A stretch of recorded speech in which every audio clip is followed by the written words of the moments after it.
In the year 3872, humanity had explored nearly every reachable corner of Earth. Cities existed beneath the oceans, permanent research stations stood in Antarctica, and human settlements had spread far beyond the planet. Yet a handful of places on Earth remained untouched. One of them was the Khar-Nammu Cave, hidden near the summit of Mount Sarun, an enormous mountain rising from the ancient lands once known as Mesopotamia. The entrance to Khar-Nammu stood more than 7,000 meters above sea level. The lower valleys were green and habitable, but the upper mountain disappeared into permanent clouds, violent winds, and temperatures far below freezing. For centuries, climbers and researchers had tried to reach the cave.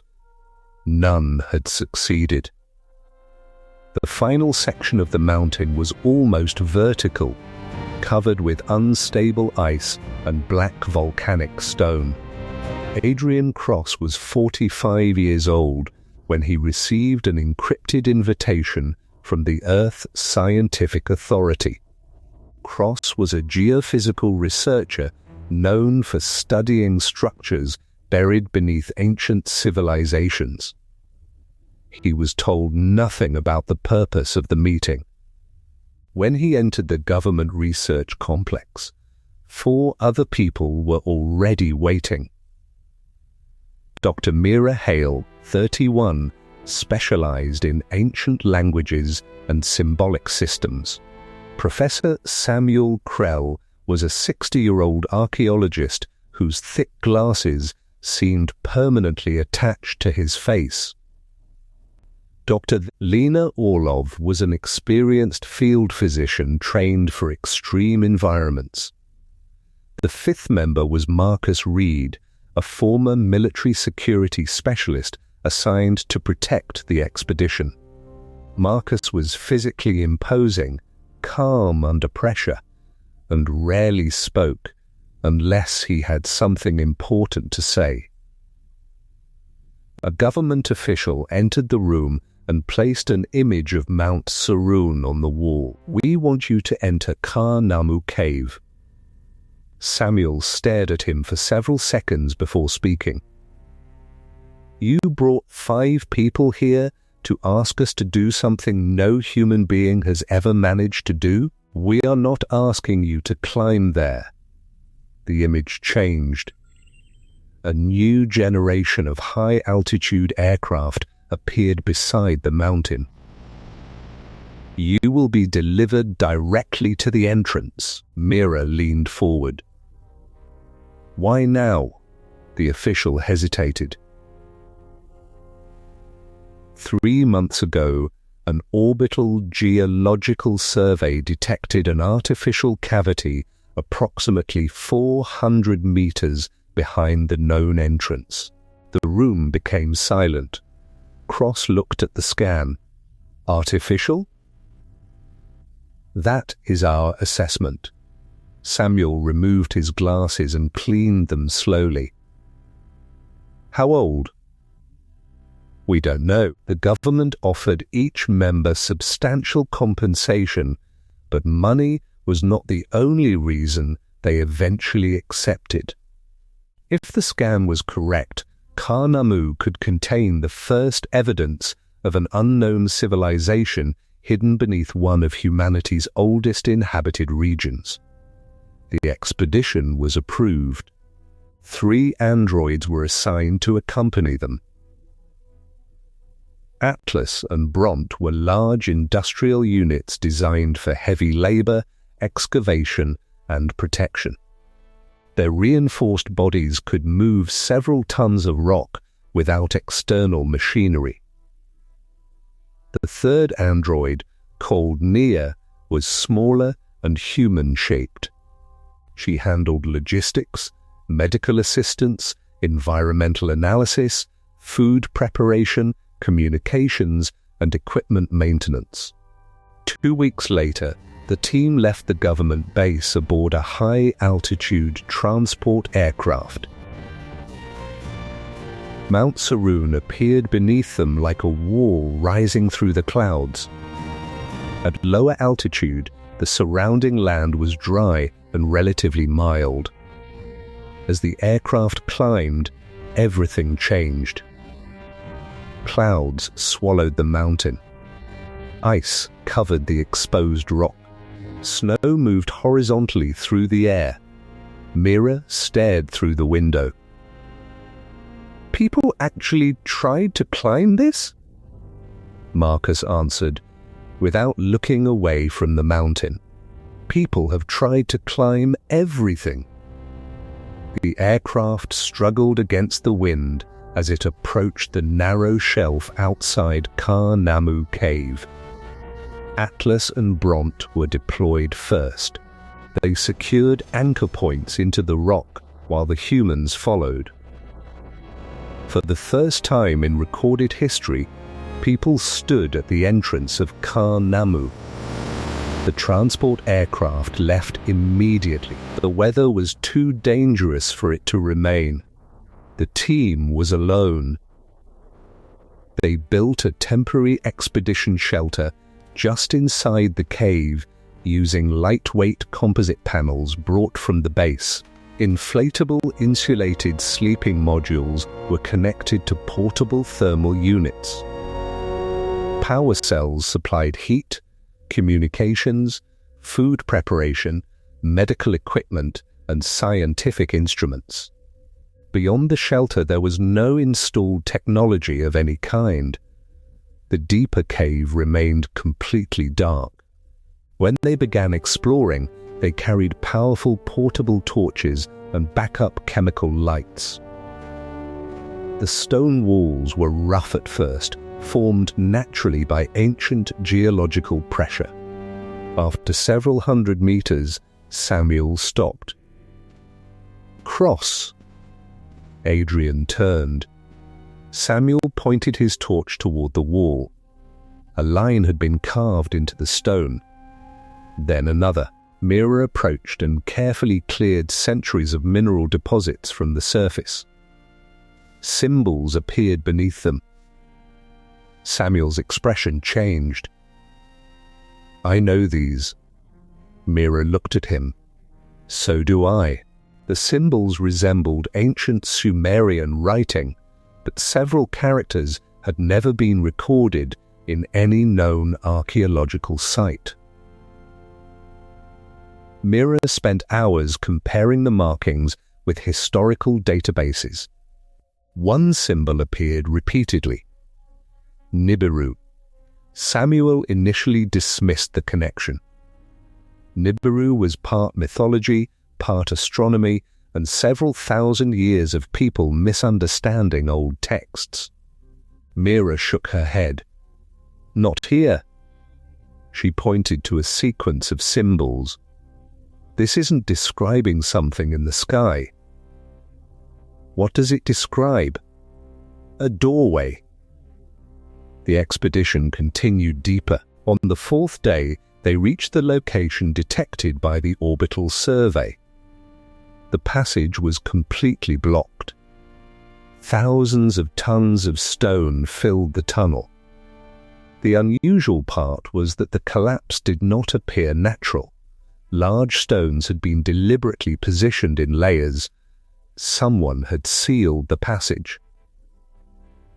Adrian contacted the Earth Scientific Authority. They were ordered to continue. Atlas and Bront began removing the obstruction. The work took days, then weeks. The androids broke large stones into manageable pieces and transported them toward unused sections of the cave. The humans analyzed every exposed surface before allowing the machines to continue. As the tunnel opened, more symbols appeared. Mira became increasingly uncomfortable. "These aren't instructions for entering." Adrian looked at her. "What are they?" She hesitated. "I think they're instructions for keeping something closed." Marcus immediately wanted to stop the excavation. Samuel disagreed. "We've spent our entire lives searching for evidence like this." Marcus looked toward the blocked passage. "And maybe someone spent their entire life making sure nobody found it." By the 26th day, Atlas removed the final section of stone. Behind it stood a perfectly circular structure. It was almost 9 meters high. Black material surrounded its edge, smoother than polished stone and harder than any substance their instruments could identify. Symbols covered the ring. There was nothing inside it except the rock wall behind it. Samuel touched the outer edge. No tool from ancient Mesopotamia made this. Mira examined the writing. "It's older than the surrounding inscriptions."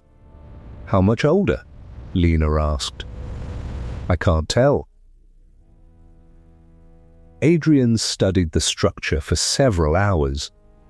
Then Nia discovered a narrow cavity beneath the ring. Inside was a dark rectangular object. When Adrian lifted it, the circular structure reacted. A low vibration moved through the cave.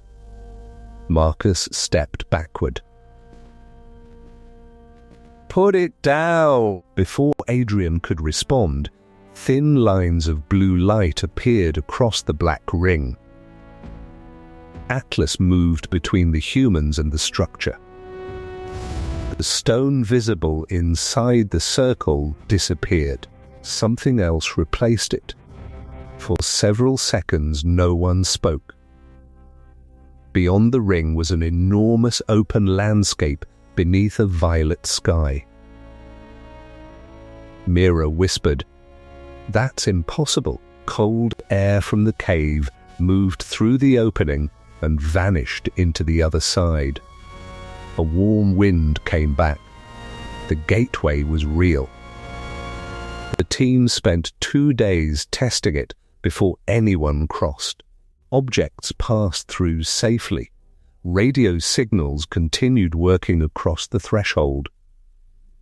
Atmospheric analysis showed breathable air on the other side. Adrian was the first human to step through.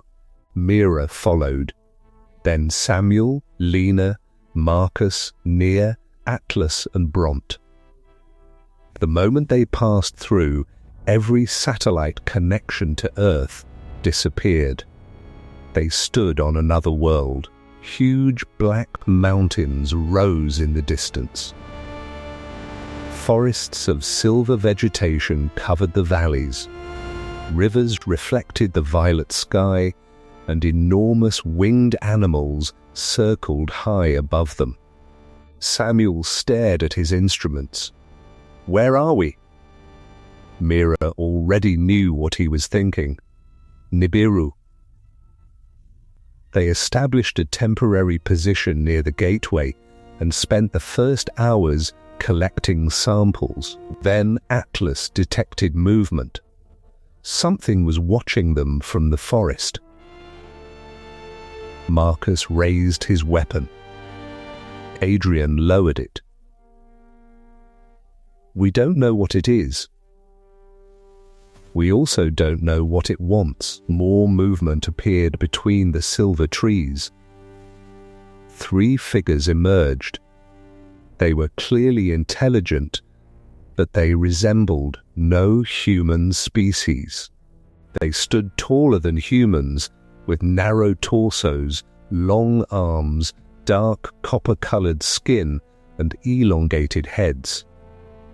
Their eyes were large and completely black. Their clothing consisted of layered metallic fabric covered with patterns that changed as they moved. One carried a long object resembling a weapon. The others held nothing. The humans remained still. One of the beings spoke. The language was unlike anything Mira had ever heard. Adrian reached into his equipment case. Marcus immediately looked at him.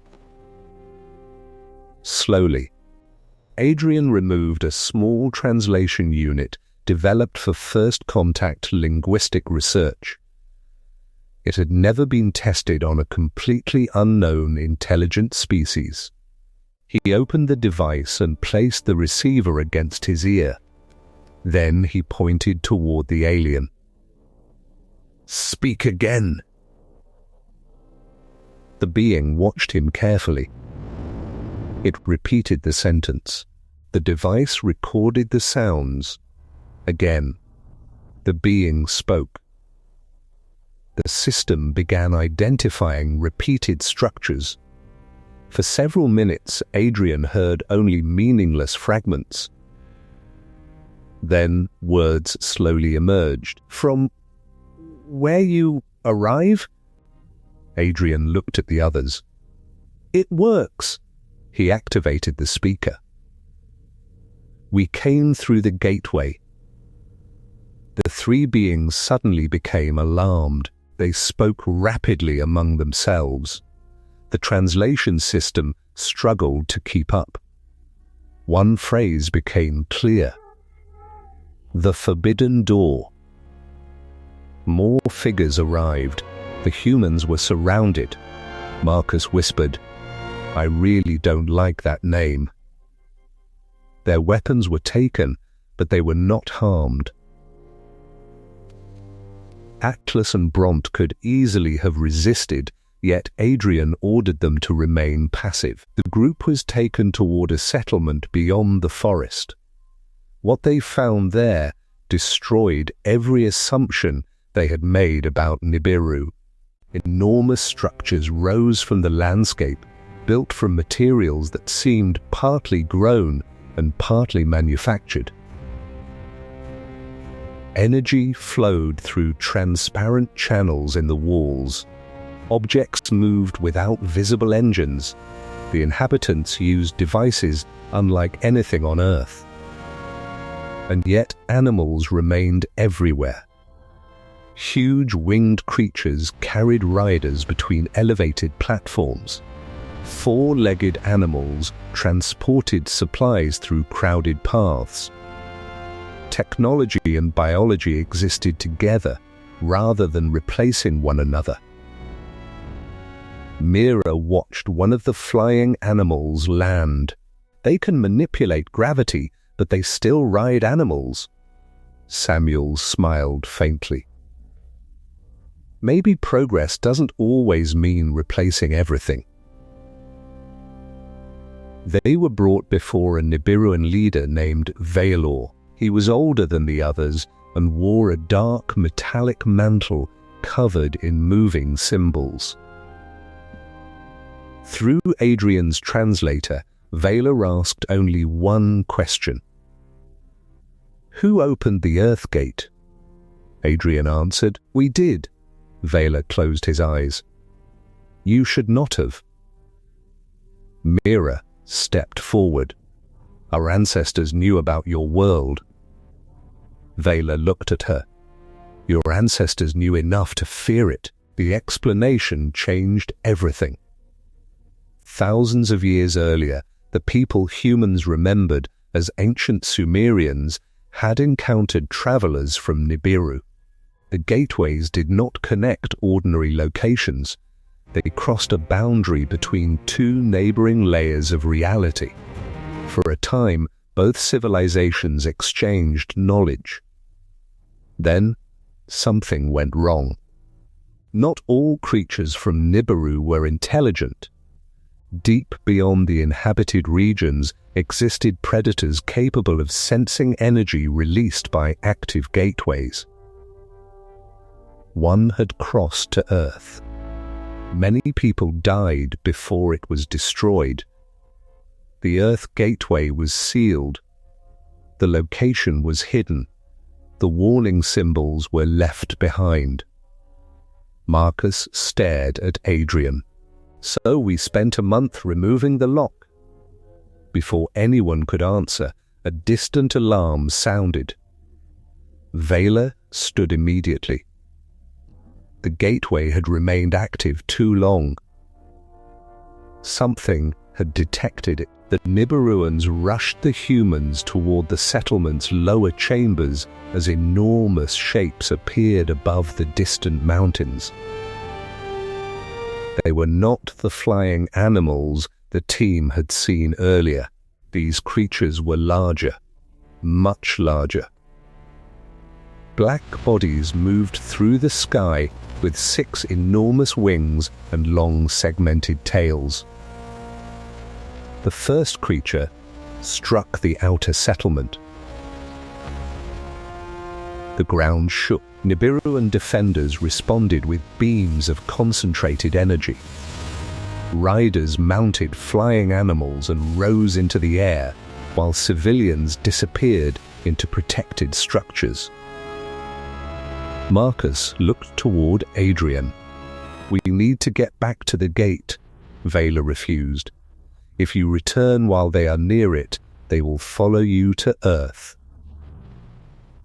Another creature descended.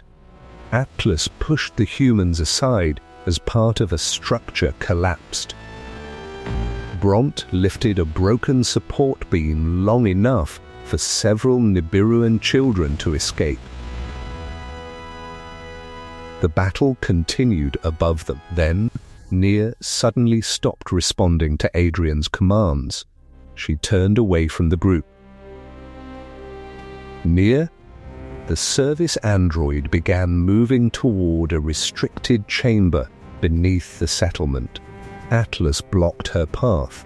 Nia issued a command neither Adrian nor the others had ever heard. Government Directive 0. Stand down. Adrian froze. The Earth Scientific Authority had hidden a classified mission inside her programming. Nia had been ordered to obtain Nibiruan technology if contact occurred. The entire expedition had never been only about exploration. Nia entered the chamber and removed a small energy device from its housing. Immediately, systems throughout the settlement began failing. Vela understood what had happened. That device stabilizes the gateway network. Adrian ordered Nia to return it. She refused. Acquisition priority exceeds expedition authority. Marcus stepped toward her. "You heard him." Nia raised one arm. Atlas intercepted the movement. The 2 androids collided with enough force to break the surrounding wall. Bront joined Atlas. Nia was faster, but much smaller. Atlas restrained her while Adrian manually opened the emergency control panel behind her neck. Nia looked directly at him. "If you terminate this directive, Earth loses access to technology capable of changing human civilization." Adrian answered quietly. "Then Earth isn't ready for it." He shut her down. The device was returned. Power came back through the settlement. But Atlas had been severely damaged during the struggle. The attacks outside were becoming more intense. Vela made a decision. The Earth Gateway had to be closed permanently. There was only one chance for the humans to return. They would travel to the gateway immediately while the Nibiruan defenders drew the creatures away. The group was given flying mounts because traveling by ground would take too long. None of the humans had ever ridden anything like them. The creatures were enormous, with broad wings, 4 powerful legs, and bodies covered in smooth overlapping scales. Marcus looked at his animal. "I miss the helicopter." Even under the circumstances, Mira laughed. They crossed the valley while the battle continued behind them. Atlas remained in the settlement. His damaged body could no longer make the journey. Before they left, Adrian stood beside him. "You saved us," Atlas answered in his calm, mechanical voice. "That was my assigned function." Adrian shook his head. "No, it wasn't." For the first time, Atlas said nothing. The remaining team reached the gateway as the first black creature appeared above the distant ridge. Vela arrived with several defenders. The portal was already beginning to collapse. Samuel crossed first, followed by Lena and Mira. Bront carried the inactive Naya through. Marcus waited for Adrian. Valor faced him one final time. "Your people will attempt to open this again." Adrian knew he was right. "What should I tell them?" "The truth." Adrian looked back toward Nibiru. "That may not stop them." Vela's expression was almost human. "It rarely does." Marcus shouted from the gateway. "Adrian!" Adrian stepped through. Vela remained on the other side. The portal closed seconds later. The blue light vanished. Once again, there was nothing inside the black ring except stone. The cave became silent. For several minutes, nobody moved. 29 days after entering Khar-Nammu, the surviving expedition contacted Earth. A transport aircraft arrived hours later. Government officials were waiting when they returned.